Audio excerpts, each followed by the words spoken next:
Illegal immigrants Yaodaba Manipur gi Saktam ama Mayek Sengna Thamba Ngamdri Phaoba Tuminna Leiroi haina Manipur gi Chief Minister Nongthombam Biren phongdokkhre wafam asi langthabal gi ariba konungda leiramba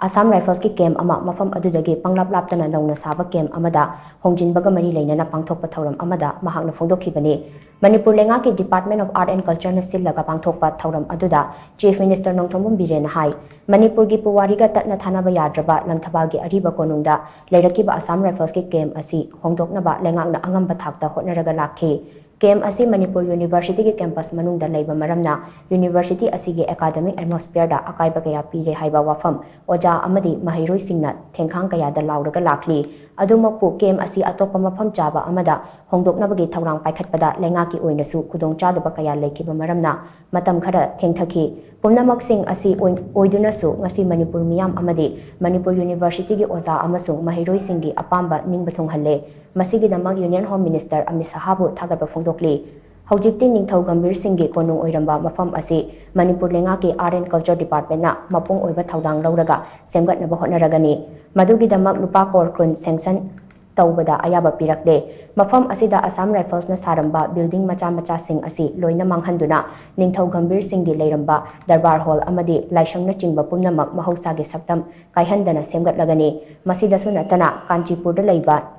Iningthau asigi khubamda technology gi mateng yawba museum amasu sengatnaba thaurang tawre madugi damak lupa crore nimfugi proposal thabada lupa crore tara sanction tawraga leiri haina Chief Minister na makhata khi thauram aduda Chief Minister Nongthombam Biren na makhata na hai ipa ipu singna lamdam asi kalambadagi ngasi ekhoina ningtamna leiba fanglibani maram aduna ipa ipu singna yatlamba ngamkhai amadi lamdam asigi tungi mirol gi damak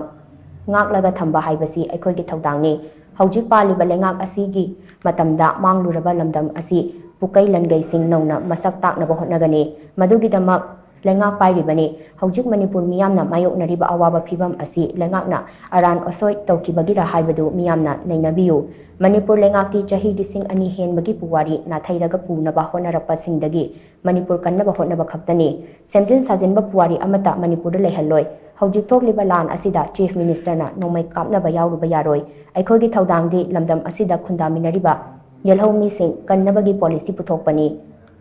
thaudang asi mai paknaba lengak asina hotnari Manipur gi Ngamdri Phaoba lengak asina Tuminna khak leiroi illegal immigrants sing Yaodaba Manipur gi asengba saktam adu Thamba Ngamdri Phaoba khongfam haloi hainasu Chief Minister Nongthombam Biren na makhata phongdokhi thauram aduda langthabal AC gi MLA Karam Sham IGAR South Major General Raf Rup Singna President Member Sing oikibaga loinana lengak asigi Minister amasung MLA khara amadi Manipur University gi oja amasung mahiroi gi luchingba kayana saruyaki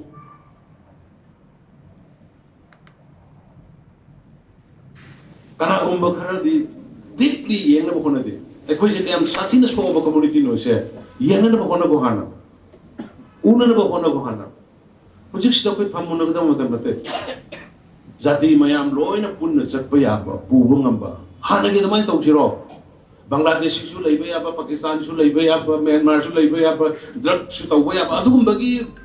kano atmosphere dro pamis bo No, we don't like it